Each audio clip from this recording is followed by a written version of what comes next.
Wa kullu bid'atin dhalalah. Ini kata Nabi. Nabi enggak memperkecualikan. Semua bid'ah itu sesat, kata Nabi. Kata Nabi ya, bukan kata seorang ustaz manapun, kata Nabi. Ya, semua bid'ah itu sesat. Nabi bilang semua, maka enggak ada bid'ah hasanah. Bid'ah yang baik itu enggak ada. Menurut saya ini bid'ah yang baik. Jangan pakai menurut Anda, tapi menurut Allah dan Rasulnya dan para sahabat radhiyallahu anhum ajma'in. Kemudian apa kata Rasulullah? Wa kullu dhalalatin finnar. Dan setiap kesesatan itu di neraka. Ini bukan hanya amalannya doang, orangnya juga maknyus di neraka. Nah, makanya hati-hati. Kita harus hati-hati, cari guru yang benar. Enggak semua guru itu benar. Penampilan sama, tapi ucapan akidah beda. Jangan tertipu dengan penampilan, ya. Tapi lihat yang benar. Fa inna kulla muhdatsatin bid'ah.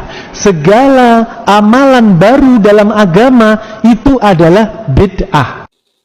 Biasanya kitab-kitab terjemahan Wahabi itu memang cukup provokatif dan dengan narasi yang memang siapapun yang nggak pernah mondok pasti tertarik. Misalnya begini, cerita bid'ah misalnya.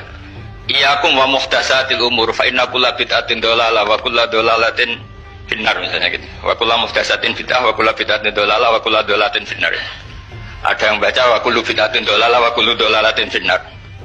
Terus beliau meneruskannya begini, kata bin Bas. Hadza huwa Rasulullah. Hakama bi annal bid'ah kullaha dhalalah. Terus diteruskan. Wa jarra asy-Syafi'i faqasama ila hasanatin wa dhalalatin wa sayyi'atin. Jadi dengan narasi seperti itu tuh orang itu tahu bahwa Syafi'i itu kurang ajar tenan kira-kira gitu. Jadi dia ini Rasulullah yang mengatakan semua bid'ah ini dolalah, tapi Syafi'i lancang dengan membagi ada dolalah, ada sayyi'ah, ada hasanah, ada sayyi'ah. Ini aneh katanya. Wong Rasulullah yang Nabi saja bilang satu semuanya dolalah, kok dia bilang dua kan? Diredasikan jaro'ah, kira-kira makna sedannya yang lama atau berani. Sehingga orang mesti tanya, kenapa sih tidak ikut Rasulullah saja? Tapi ini satu ilmu, setidaknya ilmu perdebatan, bukan ilmu hakiki, karena kita tidak tahu yang diridhani Allah yang mana.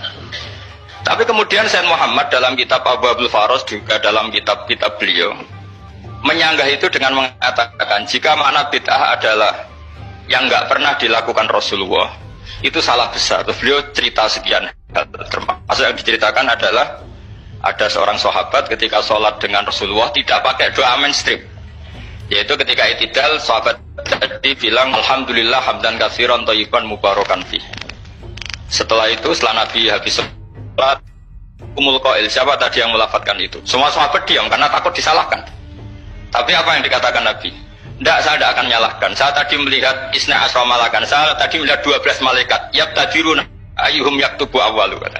Semuanya itu bergegas siapa yang nulis awal. Terus kata sahabat tadi ha anada ya Rasulullah. Padahal ini satu kalimat yang bahkan Rasulullah tidak mengajarkan, dan Rasulullah bahkan iskal kenapa ada kalimat itu, tapi toh dibenarkan oleh Allah dan Rasul. Cerita Sayyid Muhammad kedua adalah ada sahabat setiap ngimami itu main kulhu. Wah, ngimami apa saja main kulhu. Singkat cerita makmumnya itu gerutu, ini orang kok main kulhu terus ini. Setelah dilaporkan ke Rasulullah, ditanya sama Rasulullah, kenapa kamu main kulhu? Ini dilaporkan ke saya.